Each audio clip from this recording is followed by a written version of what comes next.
योगाचार, पुरुषार्थ सद्योपाय, ऐसे विविध ग्रंथों के उद्धरण भी सम्मिलित कर लेते हैं।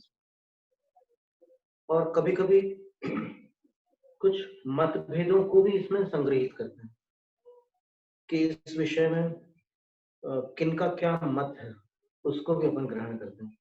जैसे अभी अपन जो स्वाध्याय चल रहे थे, एक धारा चल रही थी, तो निर्वाध धारा थी, आचार्य वसुनंद श्रेष्ठ जो बता रहे थे वो चल ही रहा था। पर अकस्मात इसमें जो दान के प्रकरण में 5 विभाग आए थे, 5 अधिकार थे। उन 5 अधिकारों में सबसे पहले पात्र का वर्णन था, फिर दूसरा वर्णन दातार का था, तीसरा वर्णन दान की विधि का था, और चौथा वर्णन जो था वो देने योग्य जो पदार्थ है उनका था। तो उसमें चर्चा ये निकल आई कि देने योग्य पदार्थ तो देना ही है आपको, लेकिन देते समय सत्पात्र को दे रहे हो तो फिर 9 विधियों से ही देना। जो दान विधि है जिसमें 9 क्रियाएं हैं, उन 9 क्रियाओं के साथ ही देना।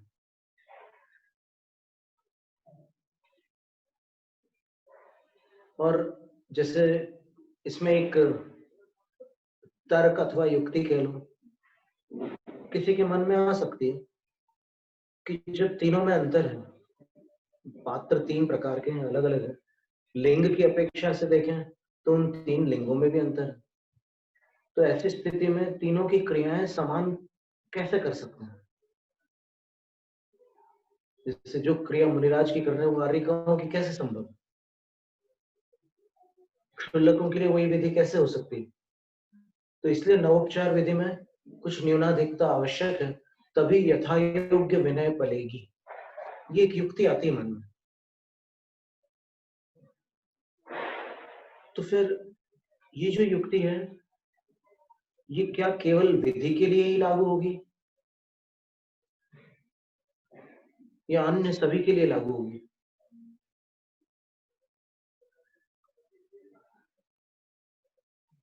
अन्य सभी के लिए, जैसे पात्र में अंतर होने से आप सत्पात्र है, मुख्य बात तो यह है कि वो तीनों सत्पात्र हैं।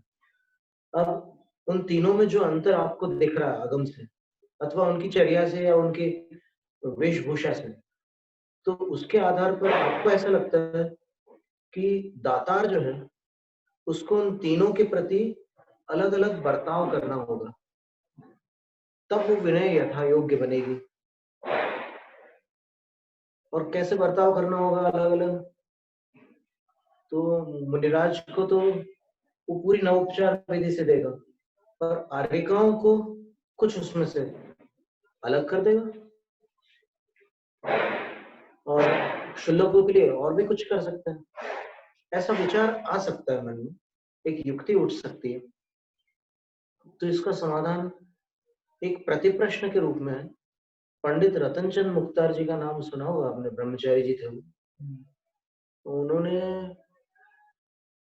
धवला, जय धवला और महाधवला की कुल 17,000 पेज पृष्ठ कंठस्थ किए थे। यानी उनकी श्रेणी के विद्वान जिनेंद्र वर्णी जी तक उनका आदर करते थे। वो असाधारण विद्वान थे। जिनेंद्र वर्णी जी तो सबका आदर करते थे, छोटे से बड़ों का, लेकिन एक महाविद्वान के रूप में उनको स्वीकार करते। उन्होंने व्यक्तित्व और कृतित्व एक रचना की है, अभी यहाँ पर शायद नीचे है, जो सरस्वती भंडार है नीचे, वहां पर उसकी प्रति है। और अभी अगर खुली हो तो फिर वो प्रतियां ला सकते हैं, अन्यथा अपन इसमें से देख लेंगे।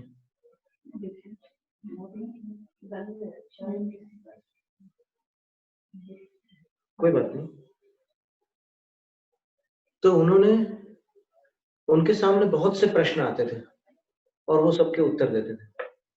तो आर्यिकाओं का प्रश्न भी जब उनके सामने आया, जब ये आर्यिकाओं के लिए क्या विधि होनी चाहिए आहार दान के समय, तो उन्होंने जो उत्तर दिया वो देखिएगा।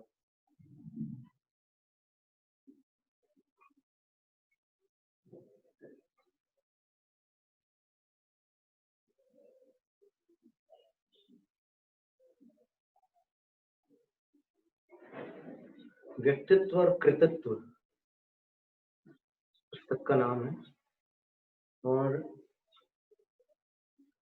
पृष्ठ क्रमांक 809 है।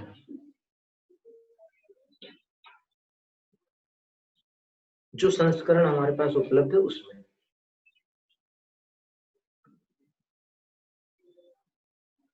और 808 पर एक प्रश्न पूछा गया, स्त्रियों का 5वां गुण स्थान ही होता है, फिर उन्हें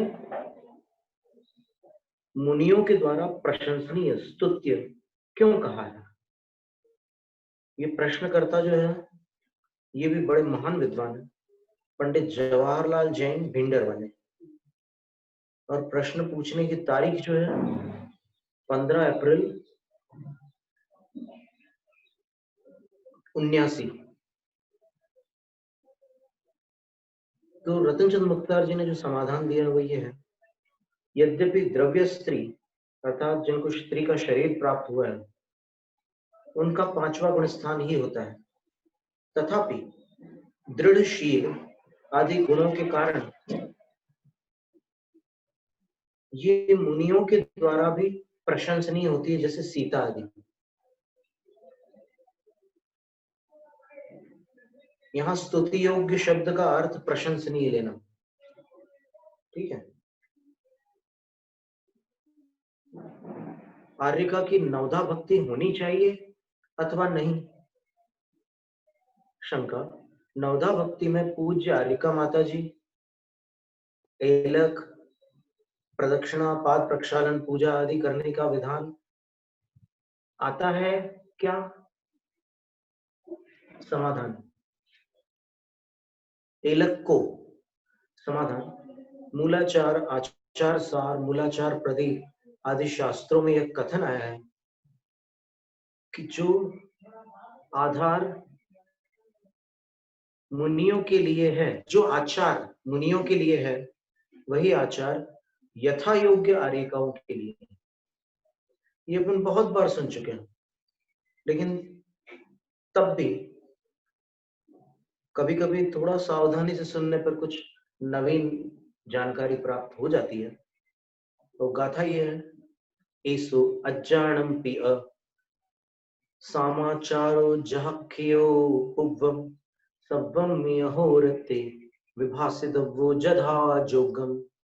मूलाचार के चौथे समाचार अधिकार में गाथा क्रमांक 187 में आचार्य भट्टकेर स्वामी ने लिखा है कि यह जो मुनिचर्या है यह अहोरत्ते सव्वम में संपूर्ण अहोरात्र अर्थात पूरे 24 घंटे में अज्जानम पिय जहा जोगम विभासित आर्यिकाओं के लिए भी यथा योग्य विकल्पित कर लेना।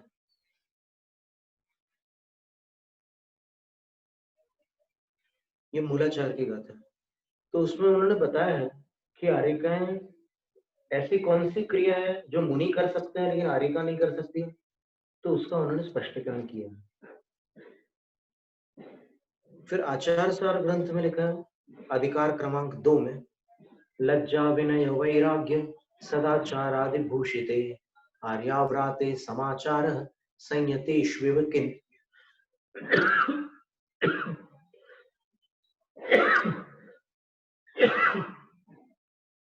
किंत्विह।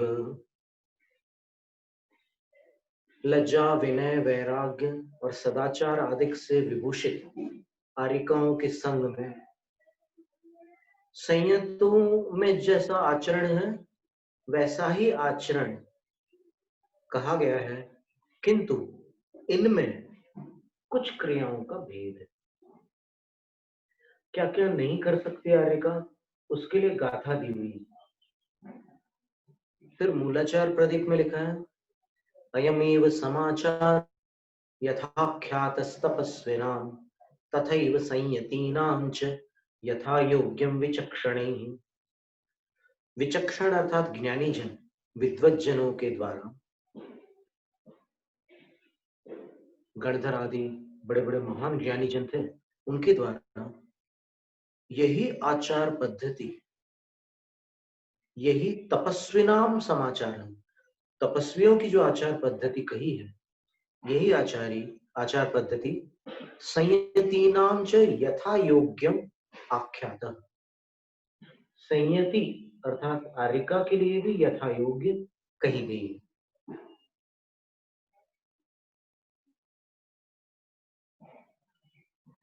मूलाचार में गाथा 189 के अंदर तव विनय संयमेषु अविरहित उपयोग जुत्ताओ। आर्यिकाओं के लिए बताया कि वे तप, विनय, संयम से निरंतर युक्त रहती है।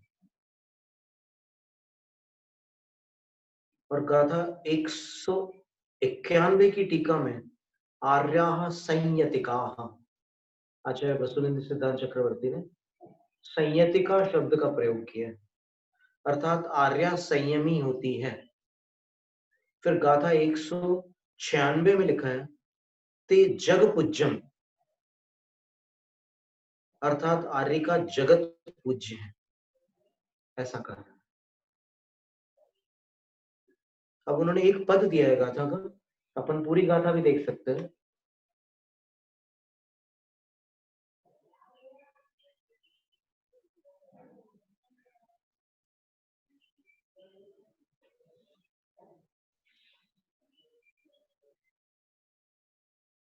एवं विहाणचर्यम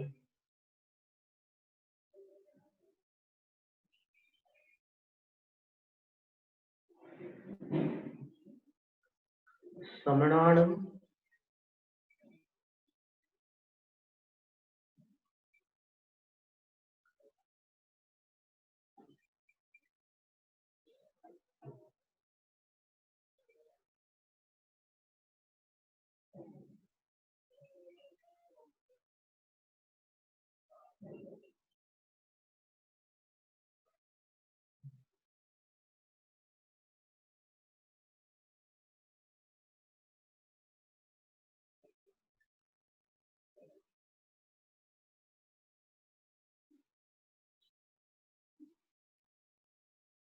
बिल्कुल वही पृष्ठ खुला है।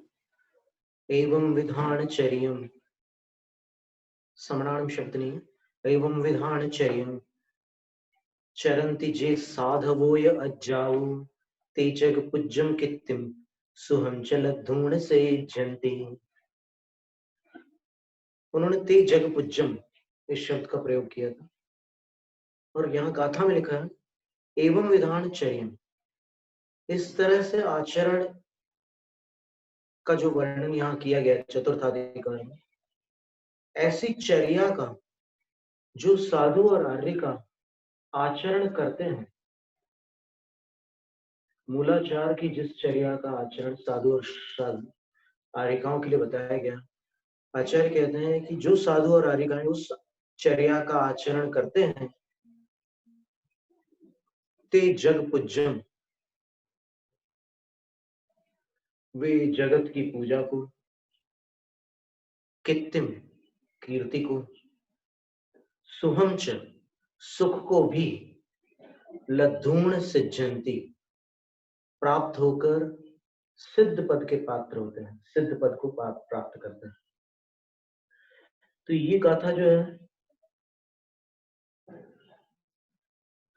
ये तद्भव मोक्ष जाने वाली गाथा नहीं है,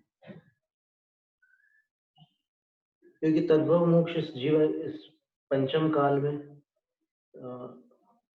दोनों को नहीं होता, लेकिन दोनों को जगत की पूजा, कीर्ति और सुख प्राप्त होता है। संयमियों का एक नाम सुखी भी है। आत्मानुशासन ग्रंथ में आचार्य गुणभद्र स्वामी ने संयमधारियों को सुखी कहा है। पूरा बोझ उतर गया ना, उतर गया बोझ, सुखी तो होगा ना।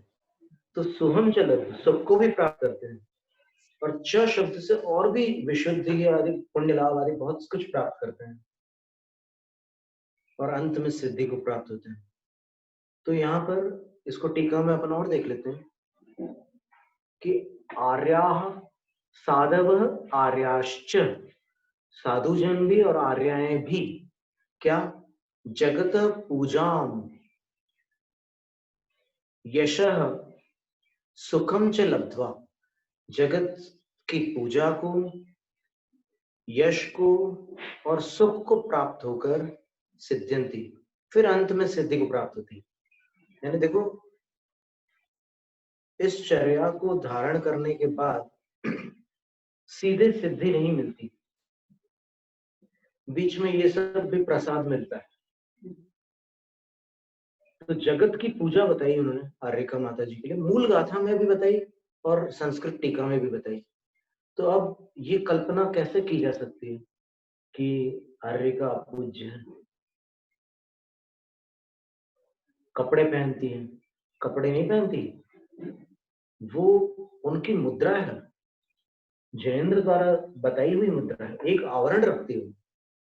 तम्मा तासिम च संवर्ण, कुंदकुंद आचार्य महाराज ने क्या कहा है कि नहीं संवरण च गत्तम तम्मा तासिम च संवर्ण, कुछ ऐसे कारण है स्त्री पर्याय संबंधी, इसलिए उनके लिए आवरण बताया जिनेन्द्र भगवान ने। तो जिनाज्ञा का पालन कर रही है, तो जिनाज्ञा का पालन करने से क्या गुणों में हानि हो सकती है? कभी नहीं हो सकती। तो ये चीज थी। फिर देखिए उन्होंने और क्या लिखा है, आर्य का जगत पूज्य है, ये बात स्पष्ट हो गई।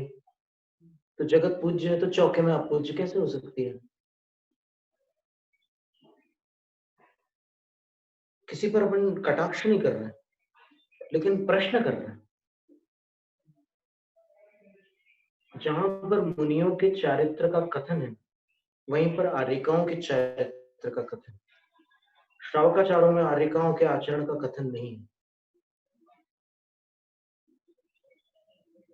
क्षुल्लक आदि 11 प्रतिमाधारियों का कथन श्रावकाचार ग्रंथों में आता है। मुनि आर्यिका श्रावक श्राविका 4 प्रकार का संघ है। आर्यिका तो श्राविका से पृथक है। आर्यिका को 11 अंग का ज्ञान हो सकता है और उपचार से महाव्रत, प्रवचन सार के अंदर बताया है उपचार से महाव्रत, तथा आर्यिका दीक्षाएं भी दे सकती हैं।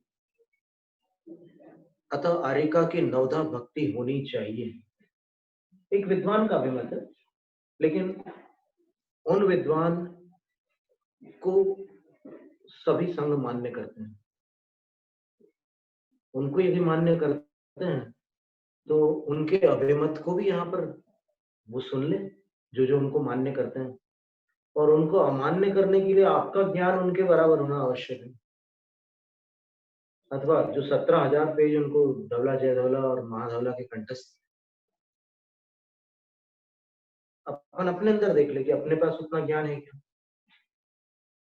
रात दिन उनका अध्ययन चलता था।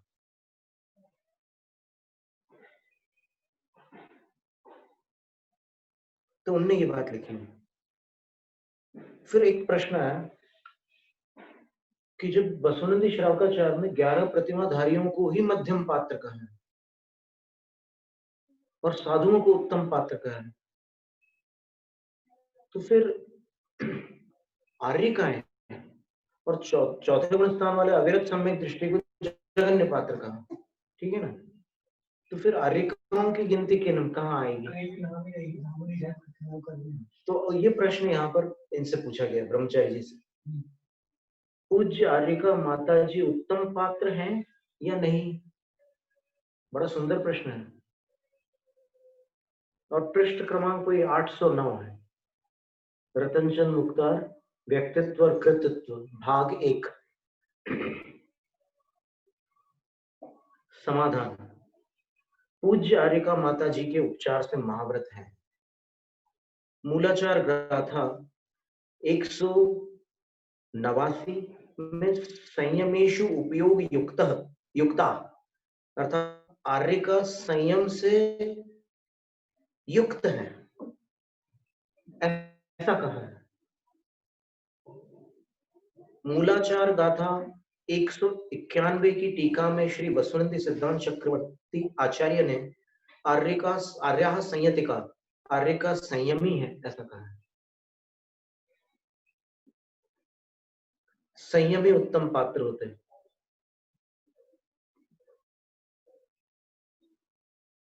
गुणस्थान भले ही देश संयत हो, चर्या संयत है।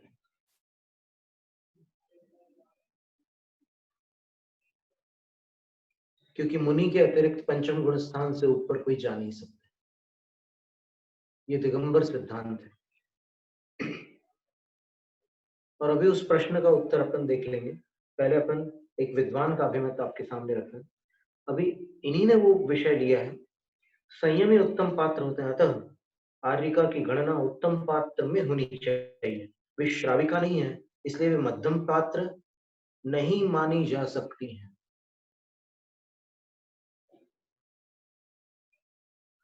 फिर प्रश्न है, यदि पूज्य माता जी को पूज्य मुनिराज के समान पूर्ण रूप से नवधा भक्ति का पात्र माना जाए, तो मुनिराज और आर्यिका में क्या रह गया? समान श्री सिद्ध भगवान की भक्ति पूजा के समान ही श्री अरिहंत भगवान की पूजा भक्ति की जाती है। दोनों को परमात्मा कहा जाता है और उनकी परमात्मा संज्ञा भी है। क्या पूजन भक्ति समानता के कारण श्री अरिहंत भगवान श्री सिद्ध भगवान के समान हो जाएंगे?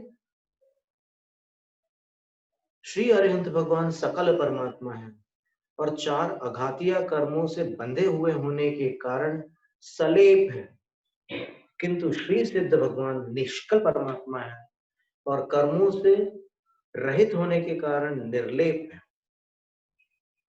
कहा भी है धवल पुस्तक 1 पृष्ठ 47, किंतु सलेप निर्लेपत्वाभ्याम देश भेदाच तयोर भेद इति सिद्धम। सलेप और निर्लेप की अपेक्षा से आंशिक भेद होने के कारण सिद्ध और अनंत दोनों में भेद है, ये सिद्ध हुआ। सलेपत्व और निर्लेपत्व की अपेक्षा और देश भेद की अपेक्षा श्री अरिहंत और सिद्ध इन दोनों परमिष्ठियों में भेद है। ये अनुवाद पंडित जी ने लिखा है। यद्यपि पूज्य आर्यिका और पूज्य मुनिराज की नवधा भक्ति में भेद नहीं है, तथापि उन दोनों में वस्त्र आवरण और निरावरण का भेद तो है ही। यहाँ पर उन्होंने वस्त्र सहित और वस्त्र रहित पने आदि का इत्यादि भेद है, ऐसा लिखा है।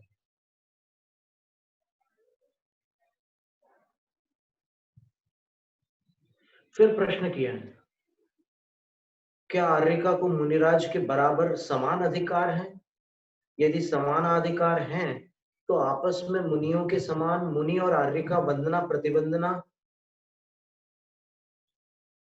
मुनि और आर्यिकाओं की वंदना प्रतिवंदना क्या सशास्त्र है? क्या आगम सम्मत है? फिर पूर्ण रूप से मुनियों के समान नवधा भक्ति कैसे है?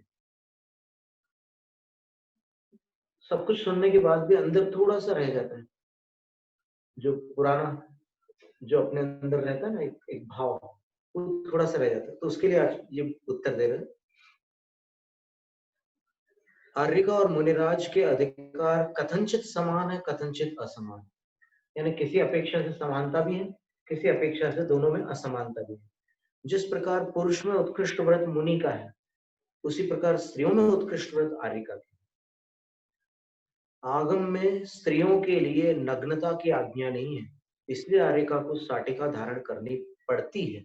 मूलाचार में मुनिराज और आर्यिका माता जी दोनों को संयमी कहा है और दोनों का समाचार बतलाया है, अतः दोनों की समान रूप से नवधा भक्ति होने में कोई बाधा नहीं है। प्रश्न शंका, मुनियों को आर्यिका नमोस्तु करती है। फिर ये प्रश्न थोड़ा दूसरी दिशा में जा रहा है। आर्यिका जी के प्रति ऐलक को क्या करना चाहिए? तो चलो अपन वो विषय पे ले लेते हैं। प्रवचन सार में गाथा 224 के बाद 14 गाथाएं और भी हैं।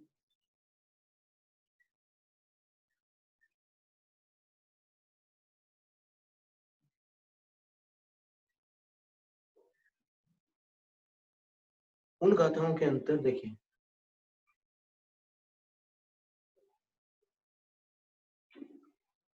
आर्यिका और मुनि में जो भेद है उसके विषय में लिखा है।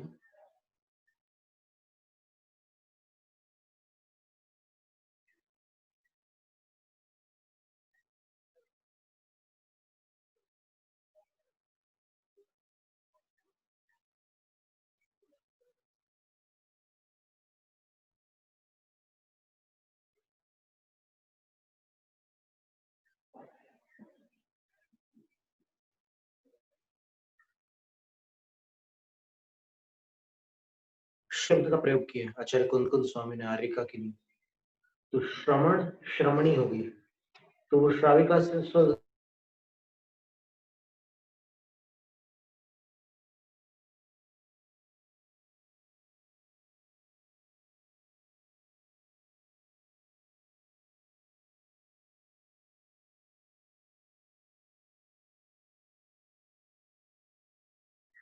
ये लिखा है।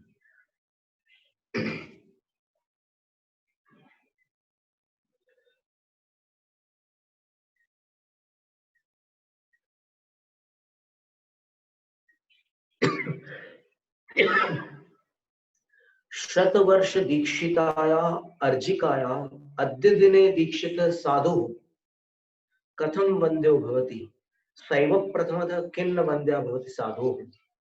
100 साल पहले दीक्षा लेने वाली आर्य का आज दीक्षा वाले लेने वाले मुनिराज को नमस्तु क्यों कर दिया?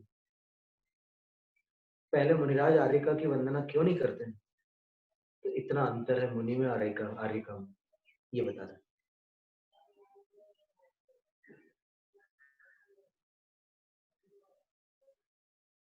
किमर्थम अर्जिका नाम महाव्रत आरोपण, आर्यिकाओं के लिए महाव्रतों का आरोपण क्यों किया जा रहा है? तो उत्तर दे रहे हैं, तद उपचारेण कुल व्यवस्था निमित्तम, वो उपचार से यानी वैसा व्यवहार करने के लिए। वास्तव में महाव्रत धारण करने पर जो 5 प्रकार के चारित्र प्रकट होते हैं उस स्त्री पर्याय में नहीं हो पाएंगे, लेकिन फिर भी उनको बाहर से वही महाव्रत पालने होंगे मुनियों वाले, तो इसलिए उसको उपचार कहा है। कि जहां पर उपचार का अर्थ क्या है, न्याय ग्रंथों में लिखा है मुख्या भावे प्रयोजन सती यह प्रवर्तते स उपचार। मुख्य का अभाव मतलब जो 5 चारित्र है वो वहां पर अभाव में है, उस पर्याय में उनका अभाव है। तो मुख्य का अभाव होने पर और प्रयोजन है सती, और प्रयोजन ये है कि वो श्राविका नहीं है, तो आपको श्राविका से अलग करना होगा, तो अलग करने के लिए महाव्रतों का आरोपण है।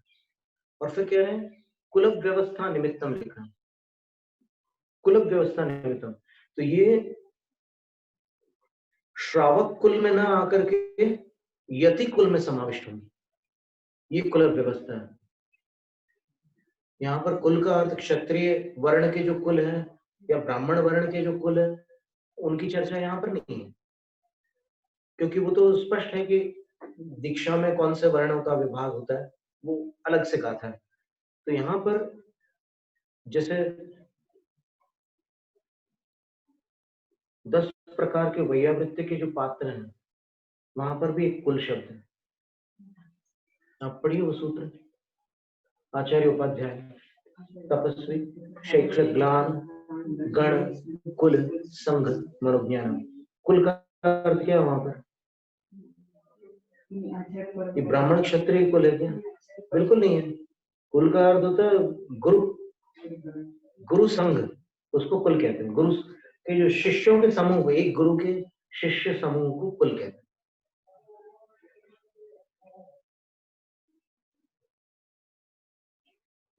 तो इससे ये स्पष्ट हुआ इतनी चर्चा से कि आर्यिकाओं की जो व्यवस्था है वो आर्यिका मुनि नहीं है, स्पष्ट है, आर्यिका श्राविका भी नहीं है। तो फिर जो पात्र भेद बताए हैं दान के प्रकरण में, उनमें आर्यिका को कौन से पात्रों में रखा जाएगा? तो समाधान ये निकल रहा है कि जब 11 प्रतिमाएं नहीं है उनकी, तो 11 प्रतिमा न होने से, और मुनिचर्या है, तो मुनिचर्या होने से भेद चरणानुयोग में किए गए हैं। आप देखिएगा अन्य अनुयोगों में ये पात्र भेद मिलेंगे नहीं आपको। तो चरणानुयोग आचरण प्रधान होता है, तो यदि मुनियों का आचरण आर्यिका पाल रही है तो फिर वो मुनि जिस श्रेणी के पात्र हैं उस श्रेणी के पात्र आर्यिका भी हो जाते हैं, ऐसा है। और फिर जो अभी बीच में एक प्रश्न आया था ना कि 3 पात्रों में, कोई मराठी अनुवाद में आया था कि आर्यिकाएं नहीं आती है, तो आचार्य कुंद स्वामी ने अष्टपावड़ ग्रंथ में सूत्र पावड़ की 22वीं गाथा, वैसे बहुत सूत्र पौड़ के प्रारंभ से ही इसका पूरा वर्णन है लिंगों का। वहां पर उन्होंने ये लिखा है लिंगम इच्छिणम भवति, स्त्रियों का लिंग भी होता है, ये बिल्कुल क्लियर लिख दिया उन्होंने। स्त्रीणाम लिंगम भवति भुंजई पिंडम सुएय कालम में, एक बार भोजन लेती हैं। और अज्जीवी एक वत्था, आर्यिकाएं होती हैं एक वस्त्र धारण करने वाली। वी और भी ऐसे शुल्लिका भी होती है। तो वत्था वर्णेन भुंजेयी, एक वस्त्र के आवरण के साथ ही भोजन करती है। भोजन काले एक शाटकम धृत्वा भूंगते, एक साड़ी धारण करके भोजन करती हैं। और उसमें नीचे टीकाकार ने लिखा है कि क्षुल्लिका भी संव्यान वस्त्रेण सहिता भवति, क्षुल्लिका जो होती है वो साटिका भी धारण करती है और संव्यान का अर्थ होता है दुकुल, दुपट्टा भी धारण करती है। लेकिन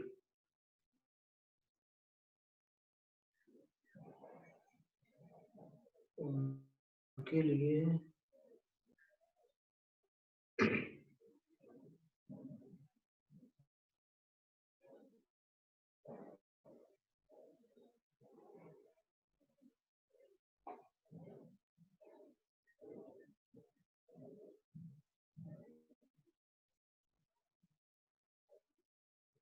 दुपट्टा अलग करके भोजन करने का विधान बताया इसमें।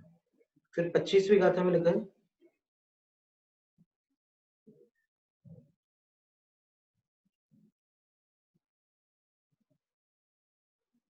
चौबीसवीं गाथा में लिखा है कि उनकी दिगंबर दीक्षा क्यों नहीं हो सकती आर्यिकाओं की। और 25वीं गाथा में लिखा है जय दंसणेन शुद्धा उत्तामज्ञेन साविसंयुक्ता घोरम चर्य चरितम इत्थि सुन पावया भणिया। यदि वो आर्यिका सम्यक दर्शन से शुद्ध है और घोरम चरितम चर्य, घोर चर्या का आचरण करती हैं, तो सावी मग्गेण संयुक्ता उत्ता, वो भी मोक्ष मार्ग से संयुक्त कही गई है। इस पर ध्यान देना है सबको। ये सूत्र पौड़ की 25वीं गाथा है, इस पर विशेष ध्यान इसलिए देना है कि आर्यिका को आचार्य कुंदकुंद स्वामी मोक्ष मार्गी कह रहे हैं, जबकि वर्तमान के कुछ चिंतक, विद्वान और त्यागी जन आर्यिका को मोक्ष मार्गी नहीं मानते, मुनियों को ही मोक्ष मार्गी मानते हैं। समुद्रभद्र स्वामी ने रत्नकंठ श्रावकाचार में लिखा गृहस्थो मोक्ष मार्गस्थो, वो गृहस्थ मोक्ष मार्ग में स्थित है, इसमें आपत्ति नहीं है किसी को, लेकिन आर्यिका मोक्ष मार्गी है ये मान्य नहीं। और उसका आधार क्या देते हैं देखिए, वो भी हम आपके सामने प्रस्तुत कर रहे हैं। जो लोग इस आगम की दुनिया में रहते हैं उनको यदि कोई तर्क प्रधान निर्णय सुनाता है तब वो आगम से उसका निराकरण अवश्य करते हैं। सर्वार्थ सिद्धि ग्रंथ में इसको आज्ञा विजय धर्म ध्यान का है। आज्ञा विजय धर्म ध्यान के दो भेद बताए। एक तो आप भगवान की वाणी को आज्ञा मान करके वो जो कुछ कह रहे हैं आंख बंद करके स्वीकार कर लेते, वो आज्ञा विजय। दूसरा, जो भगवान की वाणी को तोड़ते मरोड़ते हैं उनको सब प्रमाण निराकृत करना भी आज्ञा विजय धर्म ध्यान, और उसके लिए एक क्षमता चाहिए, आगम का अभ्यास चाहिए। तो वही बात हम आपके सामने रखने का प्रयत्न कर रहे हैं। अपने विषय में हम कोई ज्यादा दावा नहीं कर सकते कि हम बहुत बड़े विद्वान हैं, लेकिन जो हमें मिला है वो हम आपके सामने रख रहे हैं कि जिस गाथा के आधार पर यह कहा जाता है कि मोक्ष मार्ग केवल दिगंबरत्व ही है, वो गाथा इसी प्रसंग में आचार्य कुंदकुंद स्वामी ने लिखी है। क्या लिखा है? न विसिज्झैवत्थ धरो जिन सासणी जय विहोई तिथयरु नग्गो विमुख मग्गो सेसा उमग गया सबवे।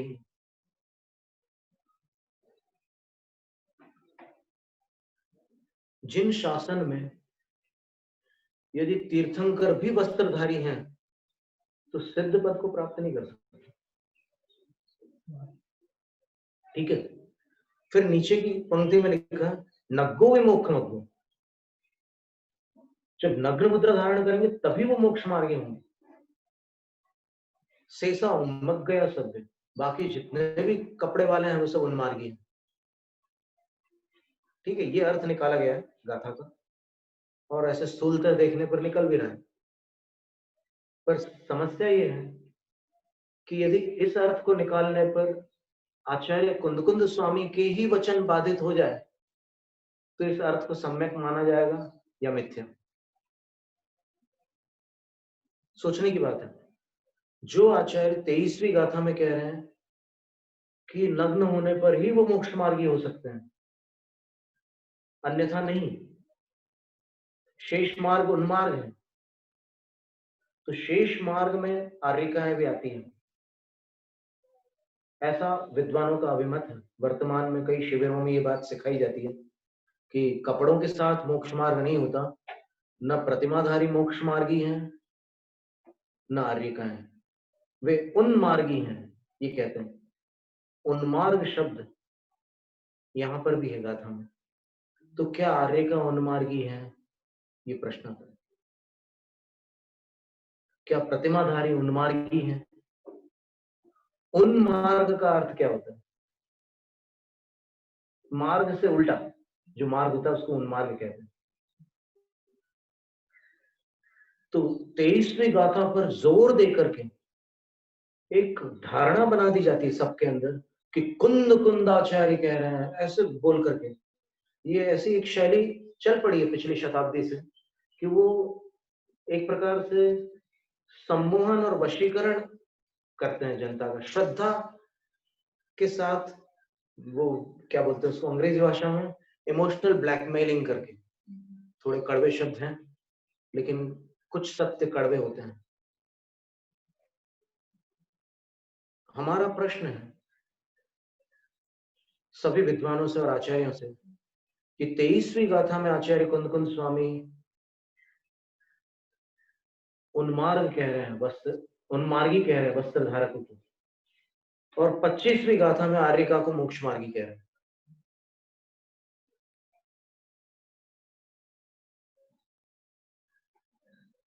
इस बात को न बुद्धि स्वीकार कर सकती है, न हृदय स्वीकार कर सकता है, न सामान्य ज्ञान स्वीकार कर सकता है कि आचार्य कुंदकुंद स्वामी इतने विस्मरणशील होंगे कि वो 23वीं गाथा में जिनको उन्मार्गी कह रहे हैं उनको 25वीं गाथा में मोक्ष मार्गी कह रहे हैं। इतने भुलक्कड़ हो सकते हैं कि आचार्य कुंदकुंद स्वामी। तो कभी कभी तो ऐसा लगता है कि 23वीं गाथा को प्रमाण रूप में प्रस्तुत करने वाले या तो फिर 25वीं गाथा को पढ़ नहीं पाए हैं, या फिर वो पढ़ चुके हैं और जानबूझ करके उनको अपना एक स्वतंत्र मत स्थिर करना है, इसलिए वो उस गाथा को अंडरग्राउंड कर रहे हैं और इसको अंडरलाइन कर रहे हैं। आचार्य विद्यासागर महाराज की भाषा। आचार्य कुंदकुंद स्वामी आर्यिका को मोक्ष मार्गी कह रहे हैं और ये कह रहे हैं कि जो कपड़े पहनते हैं वो उन्मार्गी है, मोक्ष मार्गी नहीं। फिर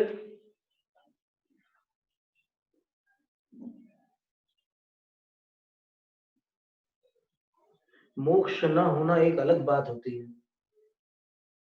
मोक्ष न होने का मतलब ये है कि मोक्ष मार्ग भी नहीं होगा। ये न्याय संगत वचन नहीं है।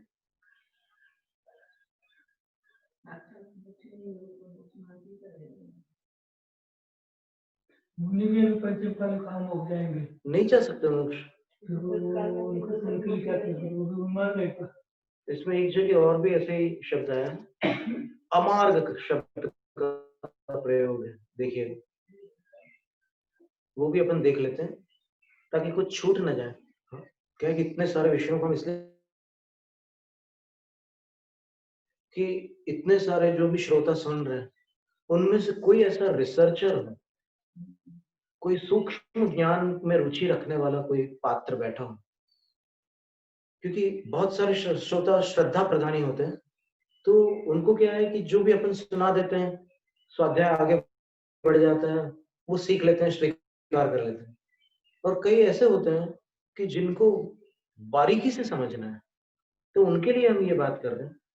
तो फिर आप लोग क्लेशित नहीं होना, जो भी बाकी लोग हैं वो क्लेशित नहीं होना, वो भी इसको सुन लेना। अगर है तो जनवाणी की बात सुना रहे हैं, तो देख लो कितनी सारी जानकारी दी। निच्चेल पाणिपतम ओवेठम पढ़म जिणवरिंदेहि, गाथा क्रमांक 10, उसी ग्रंथ में सूत्र पौड़ में, एक कोई मुख मग्गो शेषाया मग गया सभे, निश्चेल अर्थात वस्त्र रहित, पाणिपात्र अर्थात अंजलि में आहार लेने वाले, इसी को जिनेन्द्र भगवान ने एक ही मोक्ष का मार्ग ऐसा कहा है। शेष जो है वो अमार्ग है, ठीक है। और वही आचार्य कुंद स्वामी 15 गाथाओं के बाद गाथा क्रमांक 25 में आर्यिकाओं को मोक्ष मार्गी कह रहे हैं। तो गाथाओं का अर्थ निकालते समय उन्होंने किस भाव से ये कथन किया है उस पर ध्यान देना होगा। इसीलिए आचार्य जयसिंह स्वामी ने पंचास्तिकाय की टीका में लिखा है कि 5 अर्थ निकलते हैं।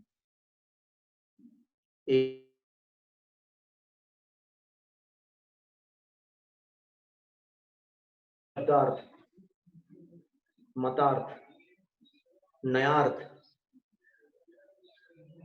आगमार्थ और अंत में भावार्थ। आश्चर्य की बात तब तब आश्चर्य होता है कि 4 अर्थ निकालने से पहले भावार्थ पर कैसे पहुंच जाते हैं।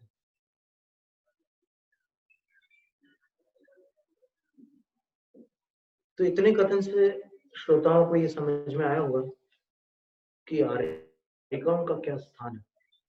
आचार्य मूलाचार में, प्रवचन सार में और सर्वत्र आचार सार आदि सभी ग्रंथों में। और अभी अपन वसुनंदी श्रावकाचार में पढ़ रहे हैं कि तीनों पात्र नवोपचार विधि के अधिकारी हैं। और भिक्षाचर्या उसी का नाम है, जैन आगम। जैन आगम में भिक्षाचर्या का अर्थ भीख मांगना नहीं होता। भिक्षा वृत्ति से आहार के लिए निकलना, दूसरों के घर भोजन करना, बिना निमंत्रण के भोजन करना और विधि पूर्वक भोजन करने का नाम भिक्षाचर्या है।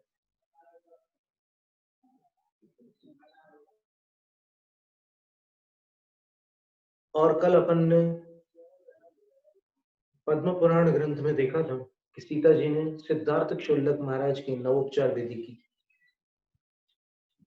और अकेली सीता जी ने नहीं, गृहे गृहे विधि संगत, घर घर पर वो विधि संगत हुए थे क्षुल्लक महाराज जी, सिद्धार्थ महाराज।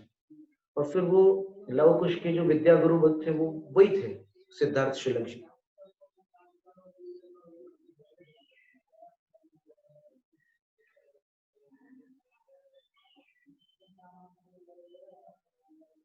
तो पद्म पुराण ग्रंथ में ऐसा कथन था। फिर हरिवंश पुराण ग्रंथ में अपने को देखना है, ये पूजा जो है, क्षुल्लकों की पूजा या आर्यिकाओं की जो पूजा है, ये कौन से विनय के अंतर्गत पूजा की जा रही है।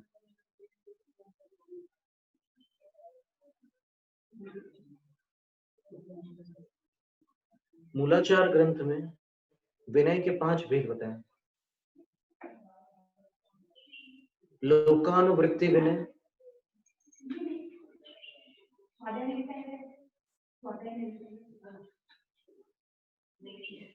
लोकानुवृत्ति विनय, गाथा जी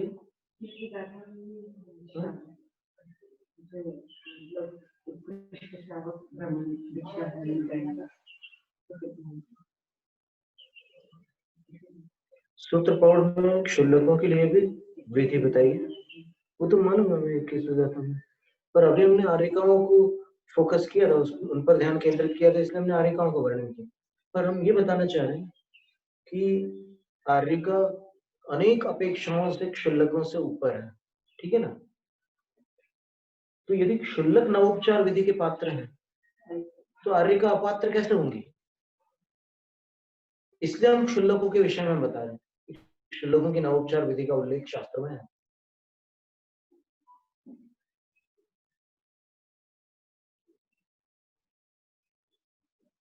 वो तो गाथा क्रमांक 20-21 में करीब आया होगा। हाँ, 21वीं गाथा में। द्वय्यम च उत्तलिंगम उक्किट्ठम अवरसावयाणं च भिक्खम भमे पत्तु समिति भासेन मुनेन। दूसरा जो लिंग है वो उक्किट्ठम अवरसावयाणं च, उत्कृष्ट श्रावकों का, उत्कृष्ट अपर श्रावकों का, अवर श्रावकों का लिंग है।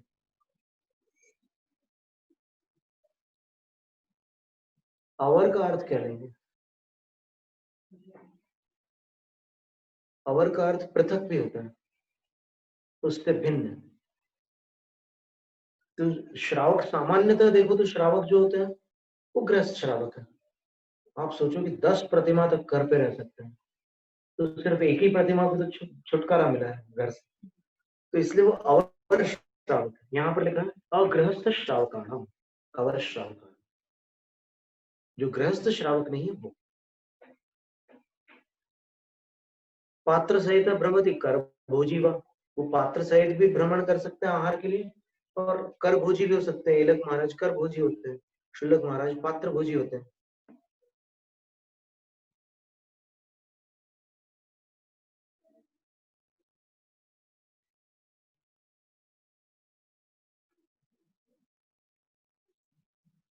तो हरिवंश पुराण में देखिए, चर्चा ये थी मूलाचार में 583 क्रमांक गाथा है जहां पर लोकानुवृत्ति विनय का वर्णन है।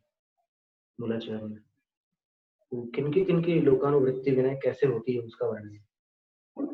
वहां पर अपन एक बार देख लेते हैं, मूलाचार ग्रंथ में ही देख लेते हैं, ताकि हमारे जो गुरु भाई और गुरु बहनें हैं, व्यक्तिगत हमारे प्रति उनके जो भी भाव हो, उनसे हमें कोई भी शिकायत नहीं है। लेकिन आगम का जो कथन है, अगर उनकी जिज्ञासा हो तो वो भी मूलाचार की गाथा 583 को देख सकते हैं, जिसमें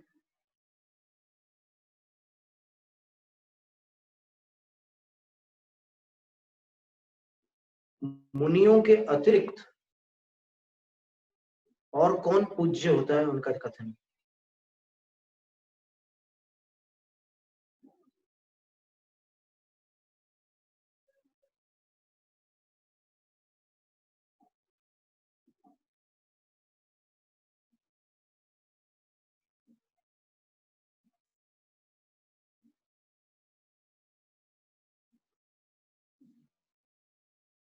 अब बुट्ठाणम अंजलि आसन दानम च अति पूज्याय लोगाणुवित्ति विनय देवत पूया सहवेण। इसमें अतिथि पूजा शब्द आए हैं, और अतिथि पूजा में क्या लिखा है? अतिथि पूजा च मध्याह्न काले आगत से साधो। किनकी होती है अतिथि पूजा?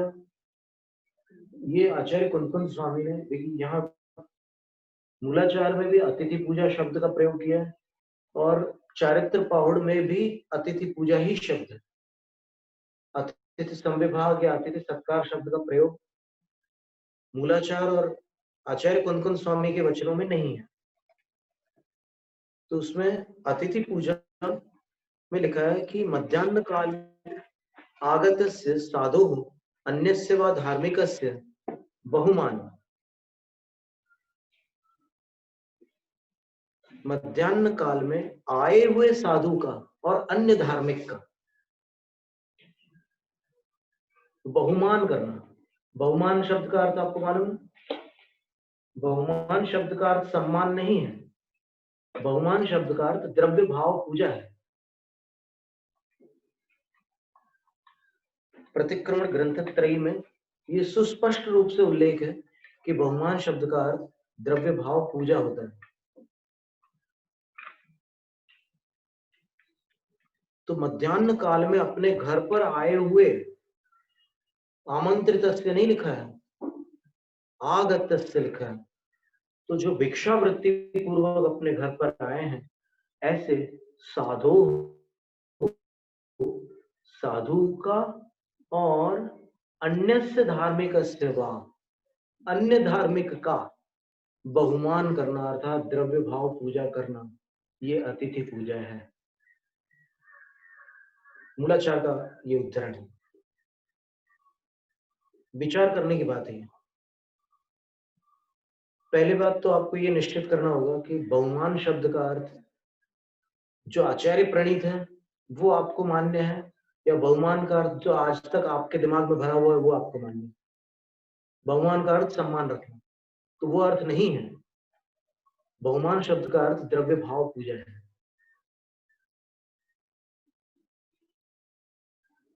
और वो अत्यधिक आदर पूर्वक होगी निश्चित रूप से।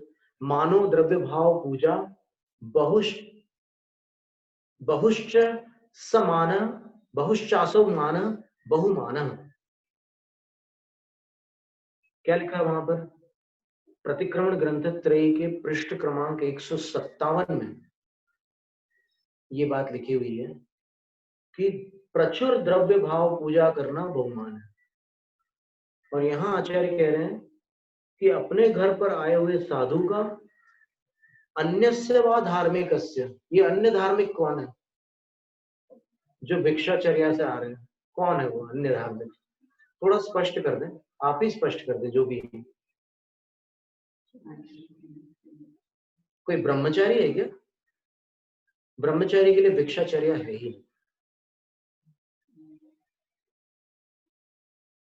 मतलब निचली अवस्था वाले ब्रह्मचारी के लिए नहीं। ऐसे देखोगे तो ब्रह्मचारी तो सभी हैं। 14वें गुणस्थान में शील के ईश है, वो उनकी चर्चा नहीं, वो विवक्षा नहीं।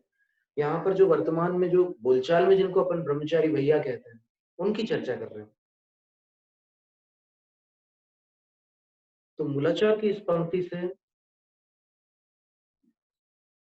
जो हमें समझ में आ रहा है अभी तक, अगर और कोई अर्थ निकलता हो तो फिर आप अवश्य हमें सूचित करें।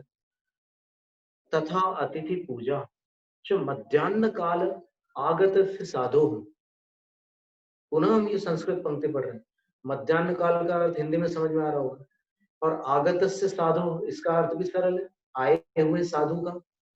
और अन्य से व धार्मिक से, और अन्य धार्मिक का भी बहुमानम, द्रव्य भाव से पूजन करना अतिथि पूजा है। अब क्या बचा? और धार्मिक से पुल्लिंग है, तो पुल्लिंग शब्द में कौन आएंगे? मुनि के अलावा अन्य ऐसे कौन से धार्मिक हैं जो भिक्षा से आहार ले रहे हैं? विचार करो। एलक और क्षुल्लक तो है, उनके अलावा तो कोई नहीं हो सकता ना इसमें अन्य से धार्मिक सेवा। एलक क्षुल्लक ही होंगे। तो बस यही बात यहाँ पर समझने की थी। तो अब अपन ने कितने सारे ग्रंथों में, अब कोई कहे कि भाई प्रथमान योग में तो कथाएं होती है और घटनाएं होती है, उनको हम प्रमाण कैसे मान लें? मत मानो, इतिहास मान सकते हो आप, पर वो इतिहास, वो जो भी घटना हुई है उसके ऊपर अपन चरणानुयोग से फिर विचार कर लें कि वो चरणानुयोग सम्मत क्रिया थी या उससे विरुद्ध क्रिया थी। सीता जी ने नवोपचार विधि की, ठीक है, ये एक घटना है, तो घटना को अपन सिद्धांत भले ना मानो। कई लोगों का एक कथन है कि हम घटना को सिद्धांत नहीं मानते। बहुत अच्छी बात है, नहीं मानते। आप परीक्षा प्रधानी है तो चलो ना, परीक्षा करते हैं। अब चरणानुयोग में देखो, चरणानुयोग में तो ये लिखा हुआ है मूलाचार में, मूलाचार ग्रंथ मुनिराजों का आचार ग्रंथ है, और उसमें लिख रहे हैं कि साधु अन्यस्य वा बहुमानम अतिथि पूजा, साधु का। और साथ में ये भी लिख रहे हैं कि मध्याह्न काल में आए हुए, मध्याह्न काल आगतस्य साधु, मध्याह्न काल आगतस्य अन्यस्य धार्मिकस्य वा, दोनों के लिए कह रहे हैं। अन्य धार्मिक में कोई विकल्प नहीं है। भिक्षावृत्ति से अन्य धार्मिक पुल्लिंग में जो लिखा हुआ है उसमें केवल दो हो सकते हैं, क्षुल्लक या एलक, कोई तीसरा हो ही नहीं सकता पुल्लिंग में। तो उनकी पूजा लिखी है मूलाचार में। तो अब क्या करेंगे? एक पिच्छीधारी के मुख से हमने सुना था कि मूलाचार की टीका 20 पंथी है और मूलाचार जो है वो शुद्ध है। तो अगर इतना पंथवाद मस्तिष्क में भर गया है तो फिर तो आप शास्त्र की अलमारी को नमस्कार नहीं कर सकते। पता नहीं अंदर क्या रखा है, क्या भरोसा। आपको मूलाचार और मूलाचार की टीका में भी कुछ मान्य कुछ अमान्य है। ऐसा लगता है कि पुनर्जन्म धारण करके जो साक्षात केवली शुद्ध केवली जहां पर उपलब्ध है वहां जाकर के वापस जैन धर्म सीखना पड़ेगा। अगर आज अपनी श्रद्धा काम नहीं कर रही, समस्या यह है कि आज अगर अपने अंदर विनय नहीं होगी, अश्रद्धा होगी, तो फिर वैसा समागम भी मिलना मुश्किल हो जाएगा। सुगम थोड़ी है जैन धर्म का मिलना। अभी स्वाध्याय प्रारंभ करने से पूर्व एक काव्य पढ़ रहे थे अपन कि 9 बातें बहुत मुश्किल से प्राप्त होती है। उसको फिर से पढ़ लेते हैं और आज का स्वाध्याय यहीं पूर्ण कर लेते हैं। इसके बाद इसको थोड़ा और आगे चला लेंगे। आप लोगों की अगर अनुमति हो सबकी कि ये इस तरह से चलने दे थोड़ा अपन बारीकी से, तो ठीक है। नहीं तो अपन वेग से चलाना चाहें तो वेग से भी ले सकते हैं। इसको इतनी सूक्ष्मता से अगर आपको समझना इष्ट हो तो हम दे सकते हैं, नहीं तो हमें तो कोई आकुलता नहीं। हमारे पास जो जानकारियां है, जो ज्ञान है, उससे हम तो तृप्त हैं। पर अगर किसी के संदेह का निवारण होता है तो फिर हमें देने में कोई आपत्ति नहीं।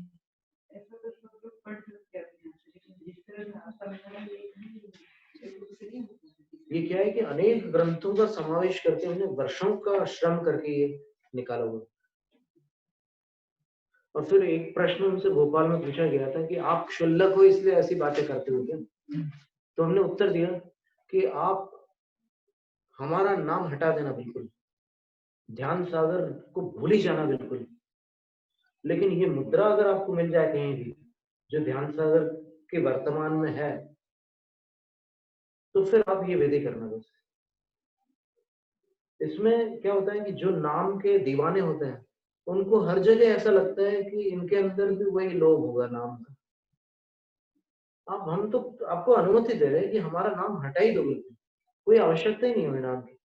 हम तो यहाँ जिन शासन में जो ये 3 लिंग है, ये 3 लिंग अपूज्य नहीं हो सकते, जैसा हमें प्रतीत हो रहा है। अगर हमारे ज्ञान में कोई संशोधन कर दे आगम से, तो फिर हम उसको शिरोधार्य करने के तैयार है, आग्रह थोड़ी हमारा। पर अभी जितना हमें मिला है उसके आधार पर ये जो 3 जिन लिंग है, ये लिंग अपूज्य नहीं हो सकते। और हमें और भी अनुयोगों से बहुत सारी जानकारी है, तो सुनने वाले तैयार हो तो फिर हम सब कुछ देने के लिए तैयार। इतना सारा विषय है कि थोड़ी सी थकान आने लगती है एक विषय को ज्यादा सुनते सुनते। पर क्या है कि जैसे किसी को डॉक्टर बनना है, साल भर पढ़ना पड़ेगा, 1.5 साल तक पढ़ना पड़ेगा, तब जाकर के वो डॉक्टर बनेगा। 10 सब्जेक्ट पढ़ने पड़ते हैं डॉक्टर पढ़ने के लिए, तो पूरे कंप्लीट करना होता कोर्स। आपको अगर अपने ज्ञान की निर्मलता इष्ट हो तो फिर देख लेना। अभी हम क्या निकाल रहे थे?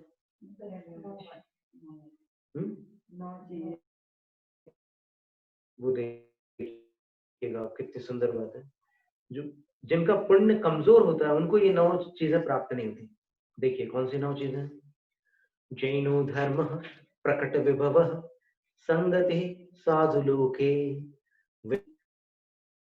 वचन पटुता कौशलं सत्कलासु साध्वी लक्ष्मी चरण कमलोपासना सद्गुरूणां शुद्धं शीलं मतिरमलिना प्राप्यते नाल्प पुण्यैः। 9 में प्रथम प्रकट विभव, जिसका वैभव प्रकट है, संपूर्ण विश्व में विख्यात है, वो जैन धर्म। वर्तमान विश्व की बात नहीं कर रहा, तीनों लोग की बात कर रहा हूं, वो जैन धर्म। अल्प पुण्य न प्राप्त थे, अल्प पुण्य वालों को प्राप्त नहीं। कुटुंबों में पैदा हो जाना जैन धर्म को प्राप्त करने से अलग घटना है।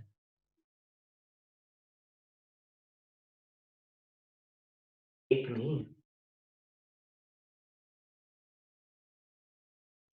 उनके ही प्रवचनों को पढ़कर मेरी कॉलेज टाइम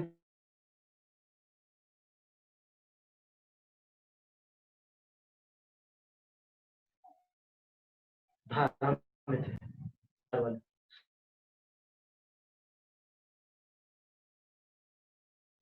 इनको कौतुक हुआ कि अरे पिताजी कुछ वहां पर पढ़ रहे हैं, तो बोलते हैं, ऐसा उनका मन हुआ कि चलो बाहर खड़े खड़े सुनते हैं क्या बोलते हैं। तो वो खड़े हो गए बाहर, सुनने लगे और धुआंधार बारिश आ गई उस समय। वो पूरे भीग गए बिल्कुल, लेकिन मूर्ति के समान खड़े रहे और सुनते सुनते मंत्र मुग्ध हो गए। और उनको अंदर से ये महसूस हुआ कि आधुनिकता की होड़ में और वैज्ञानिकता के अभिमानवश मैं धर्म को तो फोकट की वस्तु समझता, उनके ही शब्द है जिनेंद्र वाणी जी, मैं धर्म को तो फोकट की वस्तु समझता था, लेकिन आज पता चला कि संसार का सबसे अनमोल खजाना अगर कोई है तो वो धर्म, जैन धर्म। बिल्कुल जीवन की दिशा मुड़ गई उनकी। और ठीक यही स्थिति गोपाल दास बरैया जी की हुई। वो भी उन्हीं 10 दिनों में पहुंच गए वहां पर मंदिर में। और संयोग ऐसा था कि वहां पर जो वेटरन्स होते हैं, 60-70 साल के जो लोग होते हैं ना, बुजुर्ग लोग, वो बैठकर कोमट साहब का स्वाध्याय कर रहे थे। बड़ी उम्र के लोग थे वो। तो अचानक उनके कान में एक शब्द पड़ा कि अगर कोई मैथमेटिक्स का, अगर कोई गणित का विद्यार्थी होता तो फिर यहाँ समाधान हो जाता अपने। घुमट साहब में उस समय कोई गणित का विषय निकला होगा। तो जैसे ये शब्द उनके कान में पड़े तो वो आए और फिर बोलते हैं कि काका जी, मैं गणित का विद्यार्थी हूँ, बताइए क्या निकालना आप। तो फिर उन्होंने दिया उनको कि ये है। तो ये तो अलौकिक गणित था। तो उन्होंने सोचा कि 2 मिनट में मैं कर दूंगा, लेकिन वो 2 मिनट का काम था नहीं। तो थोड़ा उनको तो लगा कि मैं जो सोच करके आगे बढ़ा था तो उतना आसान तो नहीं था। बोले कि ठीक है, मैं अगर आपकी अनुमति हो तो फिर इसको घर ले जा करके मैं इसका हल निकालूं। तो बोले हाँ ले जाओ, पर आदर से रखना। जी हाँ, मैं विनय करूंगा, ऐसा बोले। जिनवाणी तो है ही है। ले गए घर पर।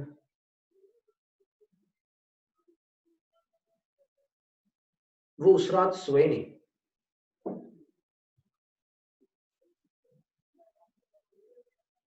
उसका उत्तर निकालते निकालते वो एक प्रकार से पागल हो गए उसमें।